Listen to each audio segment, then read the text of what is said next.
यशस्वी प्रधानमंत्री नरेंद्र भाई मोदी जेते प्रशंसा कले कम हम जे ओडिशा को गोटे फोकस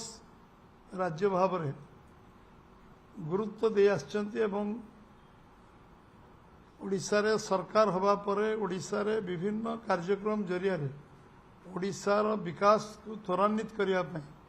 ओडिशार अपार संभावना को आकु नवा पई एक अवसर तैयारी करिया पई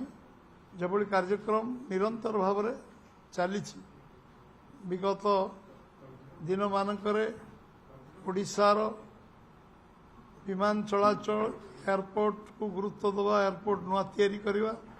एवं सड़क परिवहन टू आरंभ करी रेल रे पर्याप्त जो विनियोग आरंभ होईची ओडिशार भित्तिभूमि को ठीक करिया पई जो ओडिशार संभावना अच्छी ओडिशा समृद्ध हो ओडिशा एक नंबर राज्य हो ओडिशा आगु जाऊ एवं ये संभावना को जो भाव प्रधानमंत्री गुरुत्व दे आछंती तार ये 3 दिन धरी ओडिशा रे से रहिले एठिकार पुलिस निर्देशक मान सम्मेलन में सारा भारत वर्षर विषय अनुध्यान करने एवं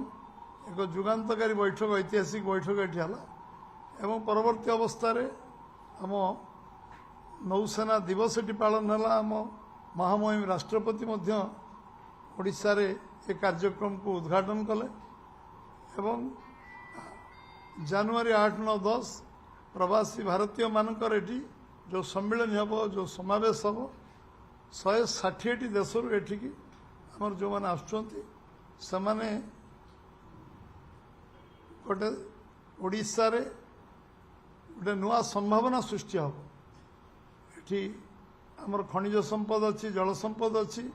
एवं आज पर्यटन शिल्पर विकास बहु संभावना अच्छी कृषि विकास दिगरे बहु नुआ दिगंत सृष्टि होवार संभावना अच्छी जो संभावना को साकार करने ओडिशा को ओडिशार जनजीवन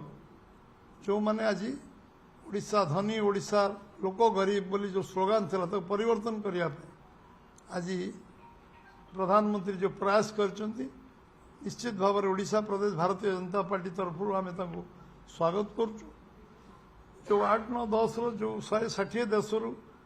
आमर प्रवासी भारतीय माने आसवे स्वागत संबर्धना भारतीय जनता पार्टी तरफ केवल करा पूरा ओडिशार जनमानस 4.5 कोटी ओडिया लोक स्वागत संबर्धना करेंगे एवं जो जो जगह से माने 3 दिन सम्मेलन में विभिन्न आदान प्रदान हो केमती इंडस्ट्रियल फ्रेंडली हम ओडिशार शिल्प विनियोग जो माने करेंगे से मन रे धारणा हम पर्यटन शिल्प कि विकास हम अपार संभावना पर्यटन अवस्था अच्छी शिल्प हबार सब प्रकार व्यवस्था आम पाखे बंदर अच्छी आम पाखे रास्ता अच्छी आम पाखे रेल जोगाजोग अच्छी अपार संभावना अच्छी आम पूर्वज माने जो किसी व्यवस्था नाला नौ वाणिज्य करुले विभिन्न देश को जाई आम ऐतिह्य संस्कृति परंपरार प्रचार करते एवं ओडिशार सुनाम को प्रचार करते सेतबेले शिक्षा दीक्षा नथिला अमेरिकार 1% लोक जितेबाला साक्षरता नथिला सेतबेले ओडिशार 10% साक्षरता थिला भागवत टुंगी कारण एवं से संभावना को सेतबेले जो संभावना को आज उज्जीवित करिया आमे पूर्वज मानकर जो कठिन त्याग तपस्या साधना थिला ओडिशा पुणी थरे समृद्ध हम ओडिशा विकसित हम ओडिशा विकसित हेले भारत विकसित हम ओडिशार गोटे बड़ योगदान 2036 विकसित ओडिशा और 2047 विकसित भारत हम ये परिकल्पना जो कार्यक्रम होची से कार्यक्रम रे आमे माने समस्ते आपण जरिया मीडिया गोटे प्रमुख भूमिका रहिबो ये अवसर 8, 9, 10 नुहे आज जे वातावरण को आहरी आमे केमती साधारण लोक मध्य जीवंत भाव में पहुँचे पारिबा ये गोटे ओडिशार संभावना ओडिशा रो गोटे टर्निंग पॉइंट है ये संभावना को आमे समस्ते मीडिया बंधु मानू कहबी सोशल मीडिया बंधु मानू कहबी एवं आम साधारण लोकों तुंडवाद सहस्रकोश समस्ते विषय चर्चा आलोचना आम सहर ग्रामांचल बंद करेंगे गाँ बंद करेंगे एवं आमे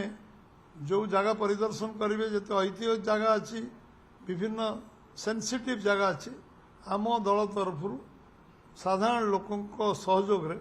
स्वच्छ भारत कार्यक्रम ये काली पहर दिन 2 दिन स्वच्छ भारत कार्यक्रम हो आज किस जगह रही से कार्यक्रम को आम त्वरान्वित करूँ ये गोटे आंदोलन में परिणत स्वच्छ भारत प्रधानमंत्री कार्यक्रम एवं समस्ते पदयात्रा करेंगे सबू जिला हेडक्वार्टर मानक पदयात्रा करेंगे ये प्रवासी भारतीय मानक को स्वागत करने उद्देश्य पदयात्रा करेंगे ये कार्यक्रम अच्छी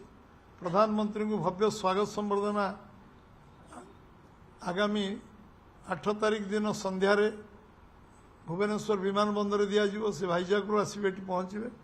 व्यापक स्वागत संबर्धना दिज्व एवं सबू जिते प्रवासी भारतीय आसो जो मैंने विमान बंदर स्वागत संबर्धना एवं एक संभावना को उज्जीवित करने आम 4.5 कोटी लोक एकाकार हवा सारा भारत वर्ष जो मैंने पूर्वज मैंने प्रवासी भारतीय भाव में आसवे एठी सेमानकु आम पर्यटन क्षेत्र को जीवा नवा बुलेवा एवं ताकु स्वागत संबर्धना करवा आतिथ्यतार ओडिशा केबे कमी नहीं कमजोर नुहे आतिथ्यार आम समस्ते बहुत आगे अच्छा सब आम भव्य स्वागत संबर्धना करवा रुचिपूर्ण स्वागत संबर्धना करवा एवं समस्ते सम्मिलित हवा एकाकार हवा एवं ओडिशार जस जो ये जो आमे जो परिचय सृष्टि करवा जमती आज आम पाखे बर्तमान आदिवासी मेला लगी बर्तमान आम एग्जिबिशन पड़िया ए समय विभिन्न प्रदर्शनी विभिन्न मेला विभिन्न महोत्सव आम राजाराणी उत्सव चलती आम पाखे म्यूजियम अच्छी विभिन्न प्रकार जो नेचुरल जू नंदनकानन अच्छी विभिन्न जगह खंडगिरी उदयगिरी ठू आरंभ कर रत्नगिरी पर्यंत आम पाखे बहुत जगह जो अच्छी जो जगह को परिदर्शन से करेंगे जो से करेंगे ये कथा को नहीं वार्ता सारा विश्व में प्रचारित हो सारा विश्वर ये जो जो संभावना अच्छी से जो देखी जी जाणिकी जी से कथा को प्रचार प्रसार करेंगे ये व्यवस्था को त्वरान्वित करवा मु भावुची मीडिया गोटे बहुत बड़ योगदान सबू मु सारा ओडिशार जनसाधारण को आह्वान करी ये 3 दिन गोटे उत्सव मुखरित ओडिशा उत्सव मुखरित आमर आतिथ्यता समस्त को प्रदान करिवारे आमे समस्ते सहयोग करूँ एवं ये कार्यक्रम महामहिम राष्ट्रपति 10 तारिख आसुच्चंती प्रधानमंत्री 9 तारिख आसवे रात्रि रही करेंगे 10 तारिख कार्यक्रम जोग देवे 8 तारिख प्रधानमंत्री आसवे 9 तारिख कार्यक्रम जोग देवे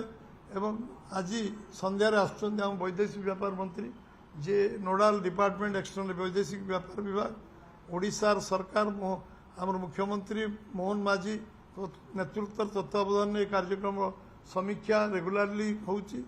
पूरा मॉनिटरिंग होउची व्यवस्था होउची केमती सबु प्रकार ओडिशा सरकार तरफ से व्यवस्था ठीक ठाक हो पार एवं एक मॉनिटरिंग कर केंद्र सरकार आमर वैदेशिक व्यापार विभाग ये सब विभाग को आमर जो कार्यक्रम को समस्ते अकुंठ चित्तर लगी आम सांसद विधायक आम कार्यकर्ता समस्ते ये कार्यक्रम लगे सहित साधारण लोक एवं जो माने आम ओडिशा रे विभिन्न इंटेलेक्चुअल अच्छा समस्त आग्रह इच्छा अच्छी प्रथम थर पर ये एक प्रवासी भारतीय सम्मेलन